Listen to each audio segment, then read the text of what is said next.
Assalamualaikum warahmatullahi wabarakatuh. Bismillah, alhamdulillah, wassalatu wassalamu ala rasulillah Sayyidina wa maulana Muhammadin ibni Abdillah wa ala alihi wa sahbihi wa mawala amma ba'd. Saudara-saudaraku sekalian yang saya cintai, salam cinta, salam hangat dari saya.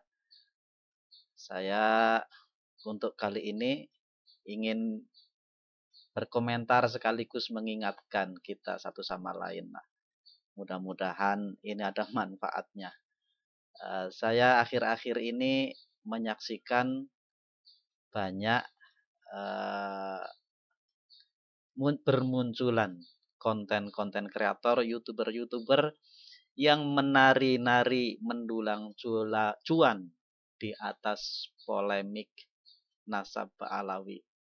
Saya istilahkan menari-menari dengan riang gembira mendulang cuan yang luar biasa di atas polemik Ba'alawi. Beberapa waktu yang lalu hanya beberapa saya temukan konten-konten kreator atau channel-channel yang membahas tentang Ba'alawi. Gitu. Ini akhir-akhir ini semakin banyak dan memang algoritmanya untuk polemik Ba'alawi ini luar biasa. Bisa langsung naik gitu, luar biasa. Baru pendatang baru ketika membahas polemik Ba'alawi langsung naik luar biasa. Hanya saja di dalam kesempatan ini saya ingin mengingatkan satu sama lain. Semua konten kreator, semua YouTuber yang membahas tentang polemik Ba'alawi ini. Baik dari kubu yang pro Ba'alawi maupun yang kontra Ba'alawi. Saya lihat ini sudah agak kurang wajar, di mana saling serang, saling menjatuhkan satu sama lain ini sudah saya lihat melebihi kewajaran, sudah di luar batas saya rasa. Paling tidak saya lihat dari dua hal. Yang pertama, saya lihat ini sudah melebihi batas ini dari dua hal. Yang pertama bahwa setiap tindakan seharusnya setiap tindakan seorang muslim itu patokannya adalah parameter kebenaran dan yang kedua parameter etika. Yang pertama harus benar, bahwa yang dilakukan itu benar. Kalau memang itu kajian ilmiah ya dilakukan saja sesuai dengan prosedur ilmiah. Dia lakukan penelitian tentang nasab Ba'alawi sesuai dengan prosedur ilmiah. Terus yang mempertahankan dengan hipotesis bahwa Ba'alawi itu sah, itu juga dengan dukungan-dukungan data-data ilmiah. Cari data-data ilmiah yang bisa mendukung hipotesisnya bahwa Ba'alawi itu memang keturunan dari zuriyah Rasulullah SAW. Sama-sama itulah berjalan. Tapi yang kedua jangan dilupakan bahwa parameter yang harus kita pegang dalam setiap tindakan seorang muslim adalah etika.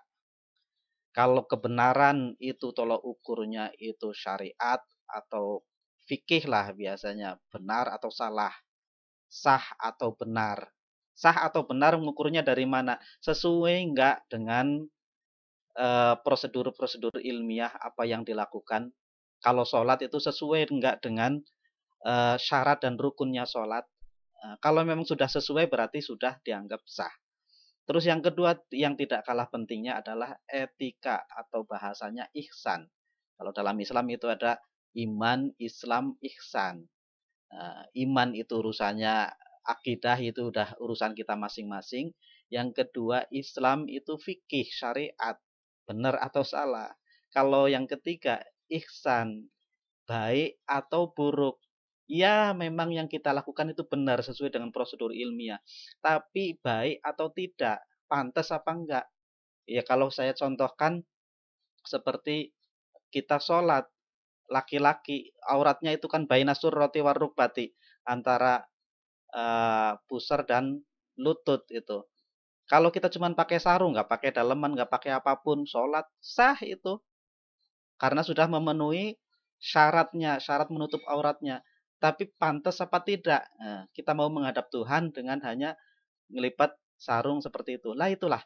Jadi apa namanya membicarakan tentang polemik Ba'alawi ini pantas atau tidaknya itu.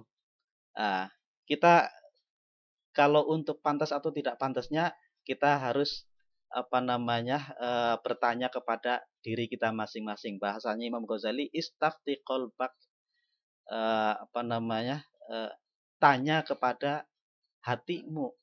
Lah itu apa namanya ketika kebenaran penelitian ataupun yang kontra membantah itu apa namanya dilakukan kemudian membuat kegaduhan itu pantas atau tidak gitu. Terus yang kedua, sebenarnya motivasi untuk ikut-ikutan membahas baik yang pro atau yang kontra itu apa sih? Apakah benar-benar motivasinya adalah motivasi untuk mengungkap kebenaran, untuk berdakwah? Itu bagus kalau mengungkap kebenaran. Selama ada koridor etika juga itu tadi apa namanya tidak saling menjatuhkan dan sebagainya. Terus yang kedua, jangan-jangan motivasinya hanya cuan, cuan, cuan. Jadi yang penting untung, untung buktinya apa? Kita paling paling tidak bisa dilihat dari apa namanya indikator-indikatornya. Kita apakah yang dilakukan oleh konten kreator atau youtuber-youtuber yang membahas tentang polemik Ba'alawi itu motivasinya cuan atau dakwah, kita bisa lihat. Di antaranya kalau memang motivasinya mengungkap kebenaran, motivasinya dakwah, itu mestinya yang diajak untuk kolaborasi-kolaborasi itu yang kontra. Misalkan dia itu mendukung tesisnya Kiai Imad, maka yang diajak diskusi ya Gus Rumail itu. Gus Rumail Abbas. Jangan yang sesuai dengan yang sepaham dengan dia. Ya intinya cuman menyalahkan yang sebelah. Itu istilah kalau di kampus itu ada kalau dia punya tesis, cari pembandingnya, antitesis. Nah, dari tesis dan antitesis, kemudian kita sintesiskan. Itu bahasanya Gus Dur itu kayak gitu. Jadi ada tesis yang dia munculkan, kita perlu cross check dari lawannya sebagai pembanding. Nanti akan ditemukan sintesis.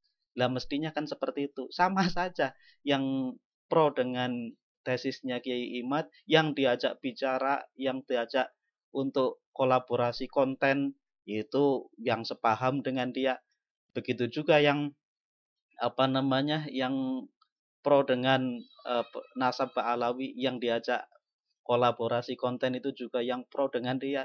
Ujung-ujungnya siapa? Menyalahkan pihak lain karena nggak ada antitesisnya.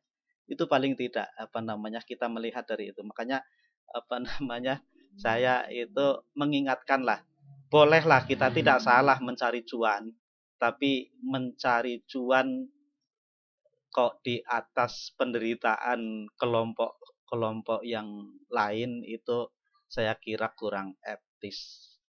Ya, ya itu aja komentar yang nggak jelas. Terima kasih. Assalamualaikum warahmatullahi wabarakatuh.